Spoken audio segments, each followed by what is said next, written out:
Welcome back to Generals and Napoleon, Episode 55, King George III of England. Before we begin, I'd like to remind all of our listeners about our Patreon page, where you can find bonus content and where you can support our podcast monetarily for as little as $10 per month. You can also follow us on Spotify, Facebook, and Instagram. Now, on with the show. For this episode, we welcome author and crime writer Mark Ellis of the Frank Merlin series. For those unfamiliar, his series of books focuses on crime and detective work in London during World War II. I recommend you check out some of his titles on Amazon and wherever books are sold, including Dead in the Water, A Death in Mayfair, The French Spy, In the Shadows of the Blitz, and The Embassy Murders. Mark is a keen historian, and I invited him on the show to talk about an interesting figure in history, King George III.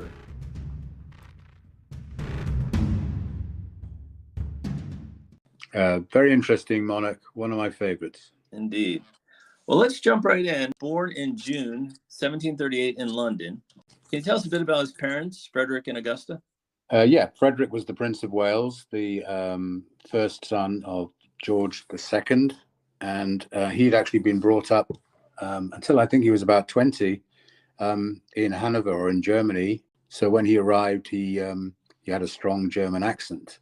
Augusta was one of the many German princesses who ended up marrying various royals throughout the 18th century. And they actually were a very happy couple. Frederick did not get on very well with his father, George II, and to a certain extent, they set up an alternative court in Leicester House, which is in Leicester Square. In regards to George, he and his younger brother, Edward, were educated by private tutors. Do you think he had a pleasant upbringing? Well, pleasant in the sense of obviously living in luxury and having good tutors and education provided to him. Right. Obviously, it was a little bit sad because his father died when he was 12. I think he was a very good student. He was a very keen and diligent student. Some of his homework actually still exists, which shows writing essays, very complicated essays. But he was a bright boy. Interesting. I just think it's amazing. You can still see the essays of King George III when he was in grammar school, essentially.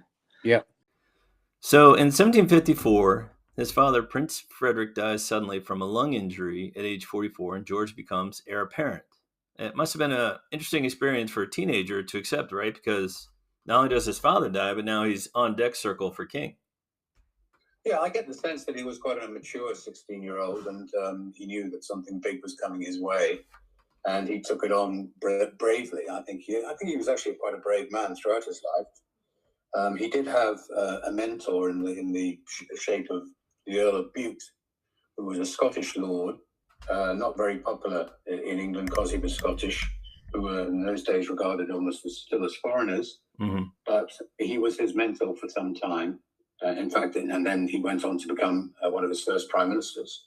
Interesting. So I think he was prepared and continued to prepare himself for the job. Okay. So he takes the throne at age 22 when George II died in 1860, and he marries the following year to Charlotte, Princess of Mecklenburg-Strelitz. Can you tell us a bit about her? Yeah, she was one of the many princesses. There were many royal princelings and so on in Europe who went on the marriage round with the various royals.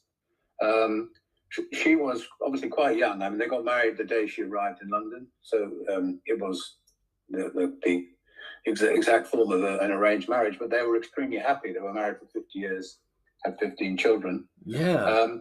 And I think she was a good influence on him. Mm-hmm. And I get the impression she was a kind woman. Mm-hmm. Yeah, like you said, it seems to be a happy marriage, at least till King George's mental faculties start to decline. And they had 15 kids. Were they both religious people, or was George like a deeply religious man? No, I think they were both pretty religious. I'm not really aware that the marriage was no longer happy when he became ill. I mean, obviously it was more difficult Stressful, when he yeah. became ill, but Yeah. I think she continued to love him till her death, which was just before his. Mm-hmm. And yes, he was a religious man. When he became king, one of his first acts was to proclaim that basically everyone had to go to church on Sunday. Mm. And he also forbade dancing on Sunday, and introduced a new tax on beer. Mm. This is like within a year or so of him becoming king. So in a sense, some of these were not very popular new rules. That last one for sure, tax on beer, probably was not hugely popular. No, but he managed to overcome any initial. I think it's probably the case that he was quite unpopular in his early years, but then gradually he developed to be quite a popular monarch. Well, yeah, occasional bouts when he wasn't popular. Yeah, I always wondered. Overall, I think he was regarded highly over his 50 years. So would you say he was more of a progressive monarch or more traditional? No, I wouldn't call him progressive. I mean, but he was aware of the fact that he was a constitutional monarch. And obviously he was one of the very first constitutional monarchs, in the sense that from the Glorious Revolution in 1688, Parliament really was meant to be top dog over king, but Parliament could not pass laws without the king's approval. Yeah. So he was still very influential, and certainly much more involved in government than, for example, Queen Elizabeth II or King Charles III are now. Right. And he always supported the Tories rather than the Whigs. The Whigs were a little bit more progressive than the Tories. He certainly started out very traditional. Okay. But he developed original ideas as I think his reign went on. Yeah, and you mentioned constitutional monarchy. Just for those who don't know, the Glorious Revolution. Before that, monarchs made all the rules and set all the I guess laws in England, right? And then constitutional monarchy. Yeah, before the constitutional monarchy, the kings and queens were in charge, although they were subject to Parliament in the sense that Parliament had to vote money for whatever they wanted to do, which obviously was quite a limitation. Mm-hmm. But yes, after the Glorious Revolution, as I say, Parliament was meant to be top dog, but the king had an awful lot of influence. And over the course of his monarchy, it developed the whole way it worked, developed more and more, to the sense that ultimately, when he started out as king, there was a prime minister in charge of what happened in Parliament, but the prime minister really wasn't regarded as the number one figure. But by the end of his reign, that was clearly established that the prime minister was the important figure in government and with his cabinet. Indeed. But in 1773, the colonies in America become a hot spot for the British Empire. Colonists are angered over taxes to help pay for the cost of the French and Indian War. Notably, they dumped British tea into the Boston Harbor. What do you think King George thought of these rebel Americans? Well, I think when the problems began, which actually happened, before 1773, correct, yeah, it was the issues of the stamp tax and so on were coming. George would regard the colonists simply as other British people, subjects of his. I don't think he really made a big differentiation. And there was a lot of money expended by the British government. And he thought it was completely natural that they should pay for their taxes, pay taxes for the money that was expended on them. Obviously, then they raised the issue of no taxation without representation. Correct. But that's easier said than done, since it took weeks to to over the Atlantic. It wasn't really very efficient. Practical. Right, practical. Exactly. Yeah. And his ideas developed as the war went on. But fundamentally, he thought these were British people; they should remain British people, and if necessary, we, i.e., Britain, should fight to keep the colonies as part of Britain. Yeah, and I just think it's interesting. This next part is that instead of ratcheting down the tension with America, the British government passed the Intolerable Acts, which only made things worse. And King George is kind of depicted as a tyrant by the Americans, and in the pre-year wars, he acted as a constitutional monarch, supporting the initiatives of his ministers. Was it more King George ratcheting, increasing the tension, or was it Parliament, do you think, or was it No, I both? think he had his views, but the government, the constitutional government, they made the decisions, and they were.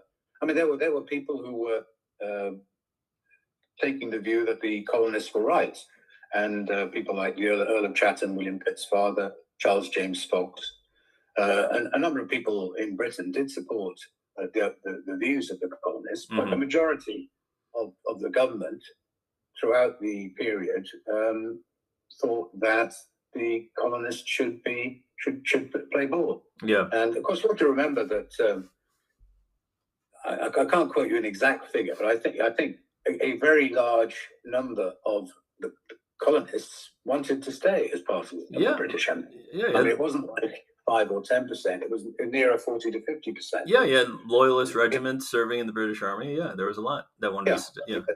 Yeah. So I think that should be borne in mind. Mm-hmm. Well, the Revolutionary War begins in earnest in 1775, and the British had some initial success, but it turns in kind of a quagmire. The Americans, with French assistance, eventually win their independence in 1781 with the surrender of British General Cornwallis. Why do you think the British were unsuccessful? They've done well, maintain their colonies around the world. Why do you think this one gave them such a problem? I think, well, initially, I don't think the British Army was necessarily badly led. I mean, obviously, there were some bad commanders and there were some good commanders. But overall, I think there were good people involved. Clearly, things became difficult when the French entered the war. Correct. That I think, was the real turning point. But it was a long, long way away. And there was a very determined army that was built up under George Washington, who was himself a great commander and leader. And in a way, I think it was inevitable that we would lose. If we didn't lose, when I say we, I am British, but the country, we would lose. If we didn't lose then, it wouldn't be long before something else would happen, because it was really such a big and powerful empire already. America was. Right. It was very rich, rich in produce and so on, even as just the 13 colonies, and it was going to happen at some point. Yeah. And but it happened at this time, as I say. I think militarily, French involvement was one of the keys, but ultimately George Washington was a very good leader. Agreed. But what people slightly forget is that once the war ended, trade between Britain and America started up very quickly again. Right. And in economic terms, the government had been in deep debt at the start of the War of Independence due to other things like the 7 Years' War and things like that. All of a sudden, the economic picture, once the Americans had gone, was rosier. Trade boomed. We didn't have the cost of maintaining the colonies. And so in a strange way, there was an improvement in the overall financial situation. No one ever mentions that, but there we are. Yeah, and going to war is not a cheap enterprise. It's very expensive. No. Yeah. Well, around this time, 1783, King George III starts to show signs of a mental decline. And, people call him Mad King George, but there are several theories on this. What do you think the actual cause was? Well, again, I'm no medical expert. Right. All I can repeat is what I've read. There seems to have been, for a long time, people thought it was porphyria, which is a rare blood disease, which was responsible for, he had a lot of odd symptoms, physical symptoms, and manic periods as well. Well, those are the most famous ones. I think latterly the view has developed that it wasn't porphyria, but it was manic depression. I'm not quite sure how that explains necessarily the physical symptoms that occurred, but apparently some people think it can. And I think that's the main theory at the moment. Maybe there'll be another theory coming down the line. I did see there was an excellent film, a play and a film made called The Madness of King George III. Yep.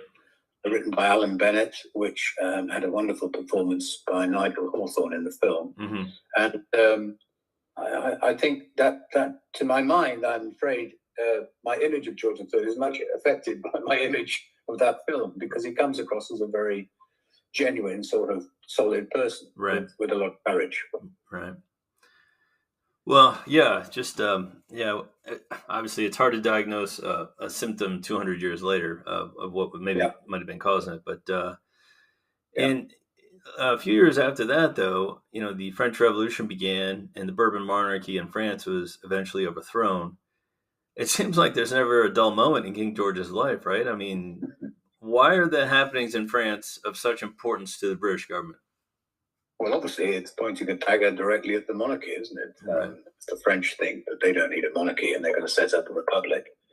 Well, why couldn't that happen in Britain? That's the thing that obviously everyone was thinking, and it had a direct impact, I think, in the sense that with I mentioned the two political parties that were around at the time, the Whigs and the Tories.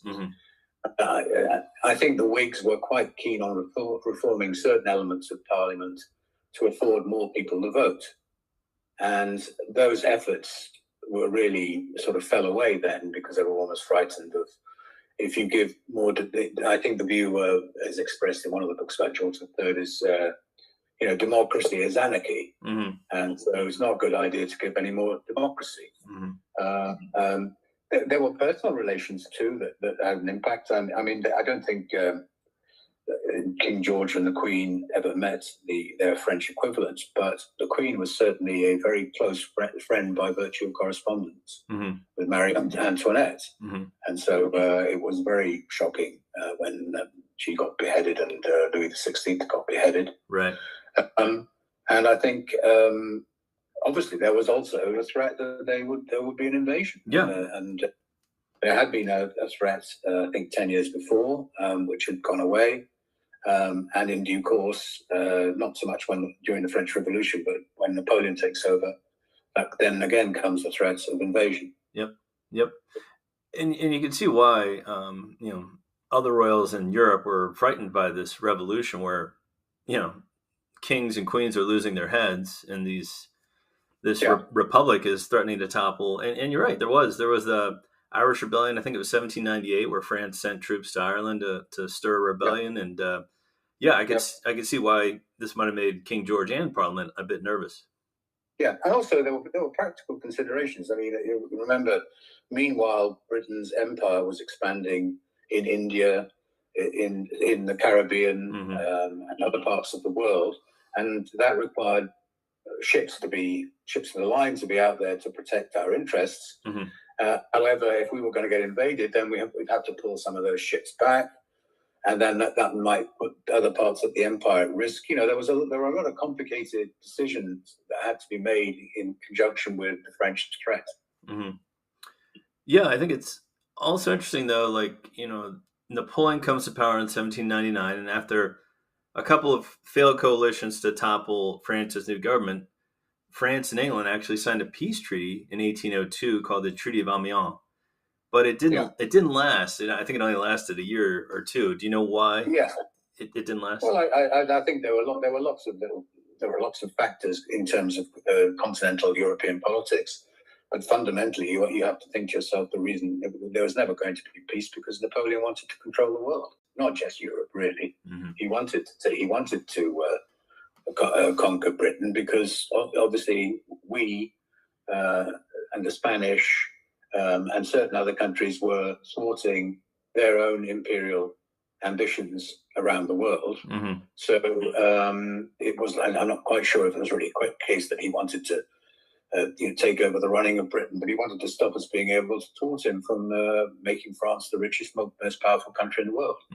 So it was inevitable, I think, that a peace. And George actually never believed in a peace. He never thought that peace would last. Well, for much of the time, he opposed the peace negotiations. He accepted it when William Pitt and so on, and various other politicians felt it was the right thing to do.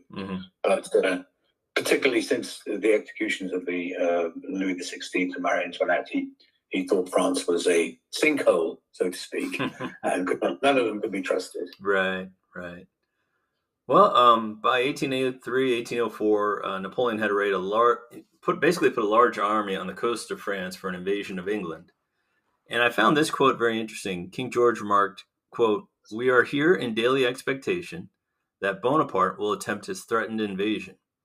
Should his troops effect the landing, I shall certainly put myself at the head of mine and my other armed subjects to repel them, end quote, which I found very courageous for a constitutional monarch. As I said, I think he was a courageous man. He faced up to his illness courageously, and his views. He fought very hard for his beliefs and views. He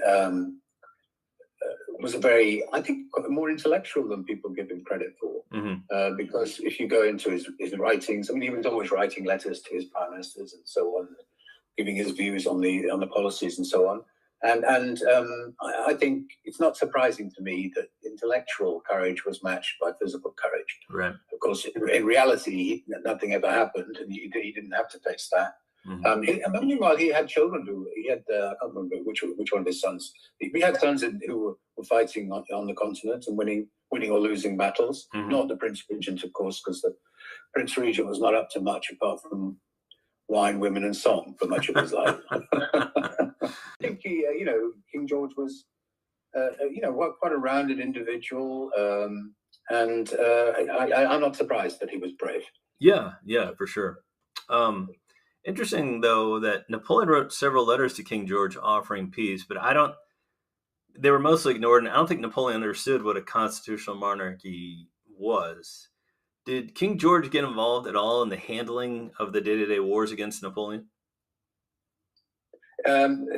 First of all, he was always involved with his government and giving his views to his government, which for the latter part of his reign, before he gave up being king, for 2/3 of it anyway, from the early 1780s to the early 1800s, his prime minister was William Pitt, with whom he had a good relationship. He didn't agree without everything with William Pitt, but he also took a very keen interest in the running of the military. I mean, he was very interested in provisioning and arming and all those sorts of things. There are many examples of him going to battles or going to visit army battalions and having immense knowledge about those things. So He would contribute his views about that too. Okay. Yeah. He seems like a very, not a hands-on guy, but he certainly got involved, as you mentioned. Yeah. By 1810, though, despite being more popular on the home front at this time, he's nearly blind from cataracts and racked with all kinds of physical ailments. He's also lost a couple of his children due to a variety of illnesses, correct? 2 out of 15, I suppose, in a way it's not bad. Given what life was like in those days, it's quite a good outcome. And there are examples of other royals who lost, had 10 children or more and lost them all. Yeah. Marshal Lefebvre on the French side, I believe he had 12 children and 11 out of 12 died before adulthood. So yeah, it was a tough time. But testament to his inner strength, he carried on living for another 10 years after, his physical ailments were really increasing. But by 1811, they say he was mostly insane from dementia and other problems and remained confined to Windsor Castle until his death in 1820. What were those last years like? Pretty miserable, I think. I think he didn't really know an awful lot what was going on. He didn't even know. I mean, when his wife actually died, I think about a year before, and he didn't really. At that point, he wasn't understanding anything. And he saw no one, and it was pretty unpleasant way to go, I think. Did the Queen rule in his stead? Oh no, because in 1811, when he basically was committed, they introduced the Regency Act, and his son effectively was king. That's right. And he was the regent, and then eventually George III died, and he became the king. He didn't last very long, but he was the Prince of Wales. Has a bad image, and I think a lot of it is justified. But he ran up huge when his father was alive. He ran up huge debts. I mean, like the government had to bail him out of. I mean, he wasn't alone. Several other of the sons of George III did the same. Right.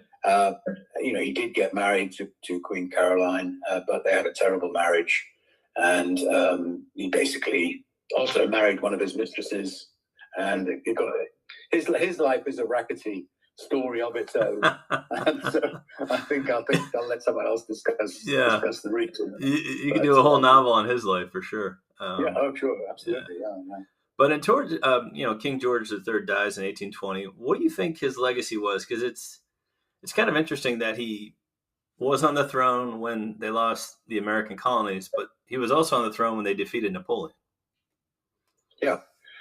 Well, first of all, when he died, Britain was clearly established as the leading imperial power in the world. Yep. Britain controlled India, various other colonies throughout the world, bringing huge amounts of wealth into the country. In a sense, that was probably more important than losing the American colonies. As I said earlier, it was probably inevitable that they were going to be lost. And it just happened on his watch. But he presided over the development of the constitutional monarchy, as we discussed earlier, and saw, whether intentionally or not, and I think there was a part intention because he wanted to do the right thing, he oversaw an improvement in the way all of that worked, such that when he died, there was his son took over, then briefly there was William IV, but then we had Victoria, which was then the apogee of British success throughout the world. Right. And she was working on a great foundation which was laid during his reign. Yeah, it seemed to me he provided a lot of stability. I mean, he was on the throne basically for 60 years. He did. And as I mentioned earlier, again, he went through different waves of popularity. He was very popular for a while. He was not popular. Then he was very popular. And of course, that period is notorious for the cartoons that used to be written, the terrible cartoons of the king and the queen and his family. But that was in a way the early days of the free press. Right. They were allowed to do all of that. They wanted to show pictures of the king throwing up in one corner of his palace or whatever. They could do that. Right. So in a sense, that's another legacy. I mean, the development of democracy and free press in a way that he allowed his government to allow, if I may put it that way. Yeah. Clearly, Britain became financially generally much more sound and successful. He also was very much involved in the arts, and the Royal Academy of Arts was founded, I think, in 1768 under his patronage. He was a huge book collector. He built up a fantastic library, which ultimately ended up in the hands of the British Museum. He loved music. He had Handel and Mozart playing in the palace. And I think the Queen was particularly keen on music. Paintings. He was, I think, one of his favorite painters was someone who had been born in America called Benjamin West. I think he sponsored him. Then there was Herschel, who was both a musician and an astronomer, who discovered the planet Uranus, and for the money for whose large telescope was provided by the king. He sponsored lots and lots of different artists and inventors. He was also very keen on farming. He was very knowledgeable about farming. Indeed, for long periods of his life, he was called Farmer George. Yeah, he was. So I think he had he has a lot in his legacy. And I think you're right. I think, his reign, he like you said, he did a lot. And I think people are just too quick to dismiss him. Oh, it's Mad King George. But if you really dive into it, he had a lot of positives that came out of his reign. And he or his armies beat Napoleon. Correct. Which was the major threat. And we came out on top. Yep. And I'm looking forward to see there's a new film coming about. Yeah, that's right. Yeah, Ridley Scott. I'm quite looking forward to seeing that. Yeah, the new trailer was really impressive. But I appreciate that, Mark. For those of you who want to learn more about Mark, you can go on Amazon and look for his books. He's also on Twitter, right? What is your Twitter handle, Mark? That's Mark Ellis 15. Yep, and you can follow him there. And I appreciate you coming on the show. This was fabulous. Thank you. It's a pleasure. Yeah, really enjoyed it, John. And very nice to meet you and your audience.